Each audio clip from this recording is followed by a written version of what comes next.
Welcome to the Transition Toolbox by Carrington Claude Learning. Today's topic is IEP Transition Planning, a roadmap to adulthood. Let's get into it. You know, if you've ever watched a high school student get close to graduation, maybe your own kid or just a neighbor's, you realize the expectation for them to just become a fully self-sufficient adult is almost instantaneous. It's like a switch flips. It is a huge seismic shift. You go from having this really structured life with, mandated homework and dinner served. Right. To suddenly needing to handle college applications, rent, a job search. I mean, all the complicated logistics of just living on your own. It is. And for many, that pressure is amplified. Today, we're specifically diving into the essential roadmap that's created for students who are involved with an individualized education program at IEP. For these students, that transition isn't just a hoped-for outcome. It is a critical, federally mandated, structured process. Exactly. Yeah. So our mission today is to take this stack of resources you pulled together, articles, research, program guides, and give you the comprehensive shortcut to understanding this whole phase, transition planning. We want to quickly get at what this planning is, why the timeline starts, well, shockingly early, and most importantly, the practical skills it covers that really equip someone for adult life. Well, to define it, we need to be clear.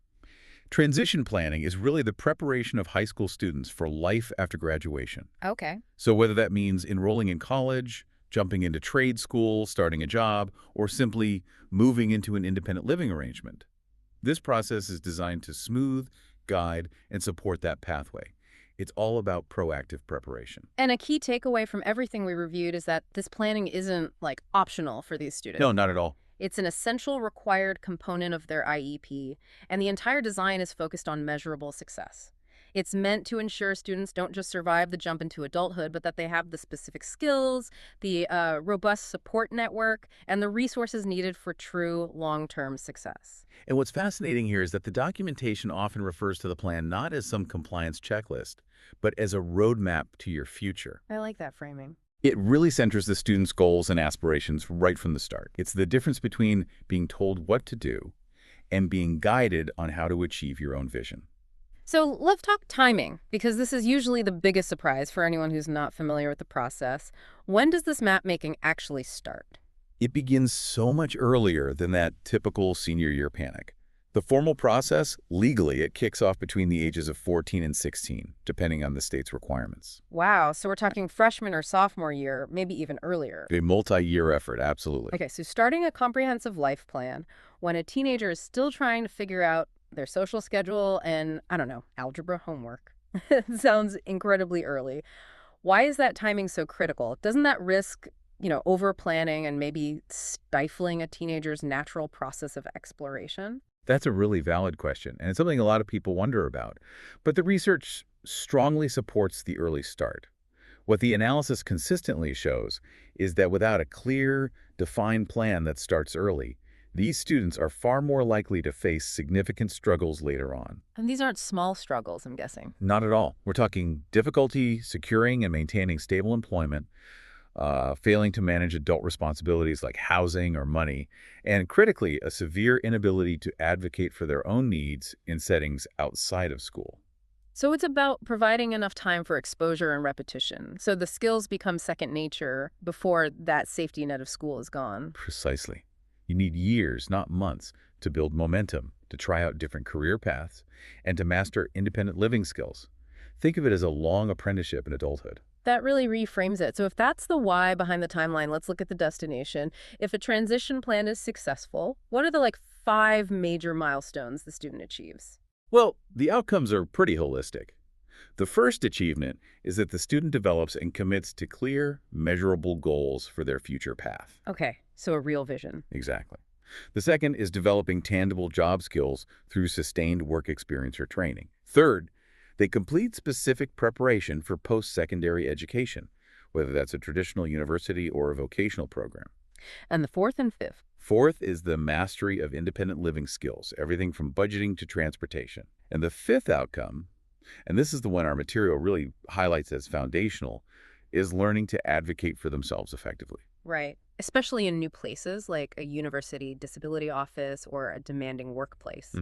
That's crucial. Okay, so let's unpack the structure they use to get to those goals.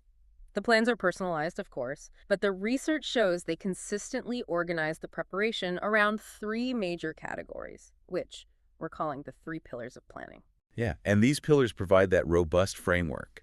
It's necessary to cover all aspects of adult life, making sure nothing is overlooked when that diploma is handed out. So pillar number one is education and training. Here, the focus moves entirely to what comes next, post-secondary choices. It's less about passing high school classes and more about figuring out that next academic step. Right, yeah. College, trade school, a specialized certificate, an apprenticeship, whatever fits. And this is where that crucial technical detail you mentioned earlier comes into play, the shift in accommodations. Oh, this is so important. In high school, accommodations are legally mandated under the Individuals with Disabilities Education Act, or IDEA. The school has to proactively identify and provide services. But once they leave high school, That whole paradigm flips. The moment they move to college or the workplace, the protection falls under the Americans with Disabilities Act, the ADA, and the responsibility shifts entirely to the student. so they have to ask for help themselves. They have to.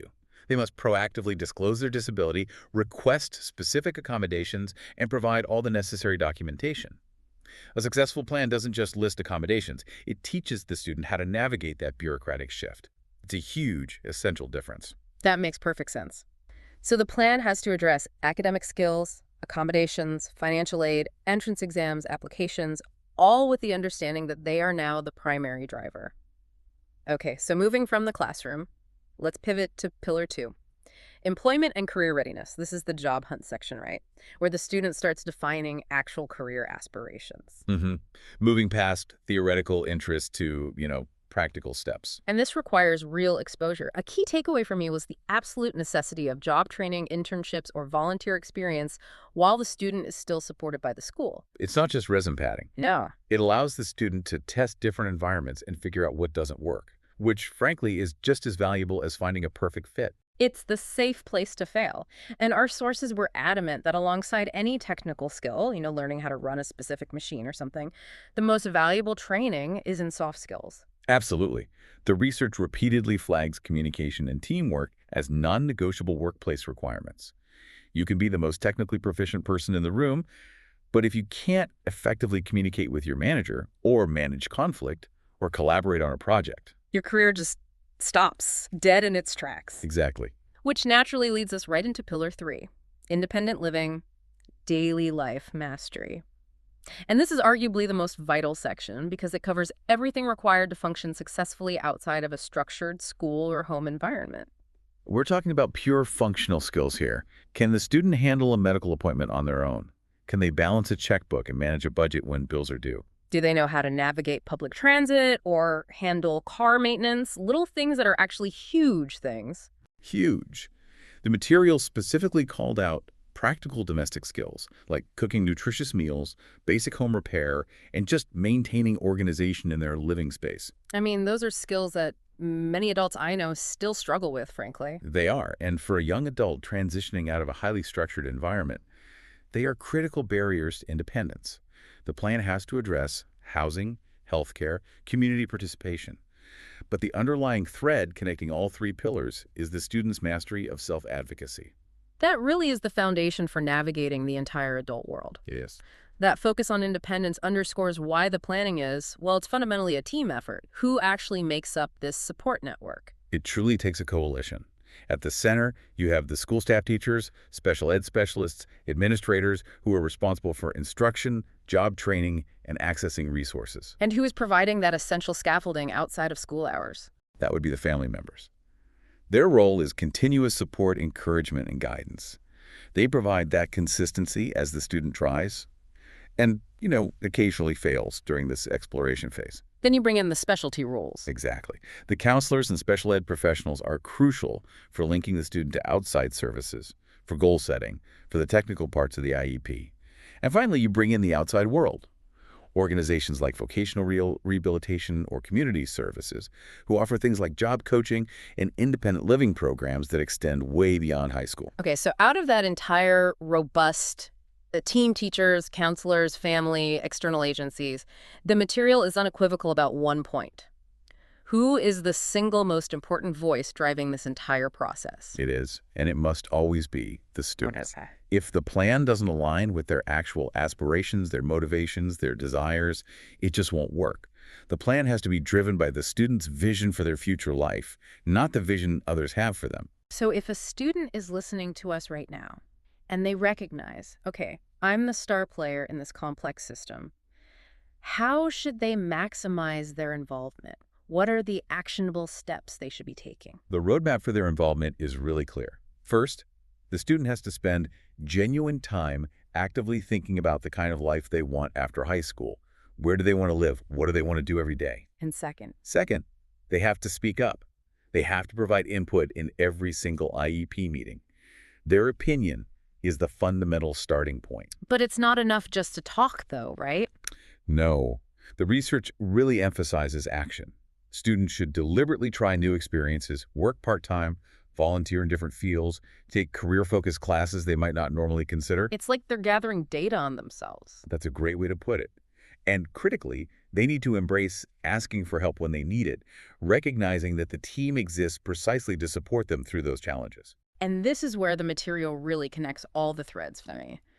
Success in those three massive pillars, education, employment, and independent living, it all relies heavily on mastering what we're calling core high school life skills.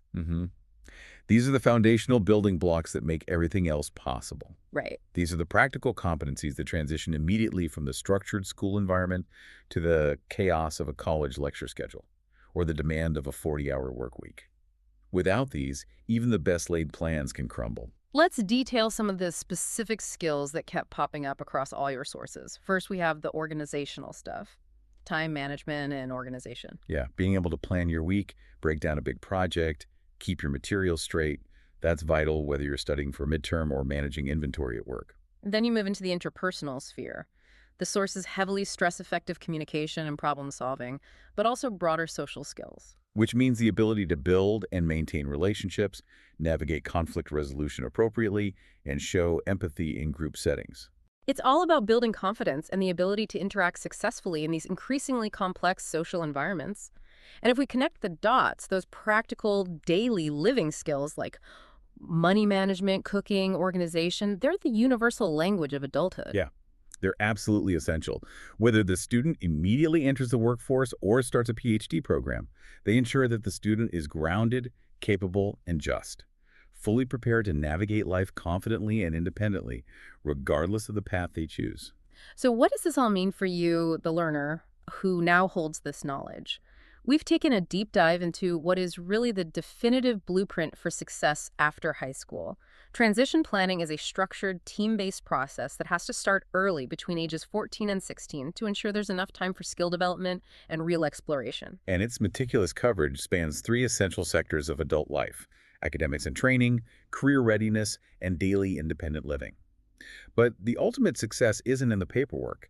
It relies on the student driving the process and mastering those foundational life skills that underpin all competence. And the sources universally conclude that the earlier you start setting goals and exploring opportunities, the more confident and capable you'll be stepping into the demands of adulthood.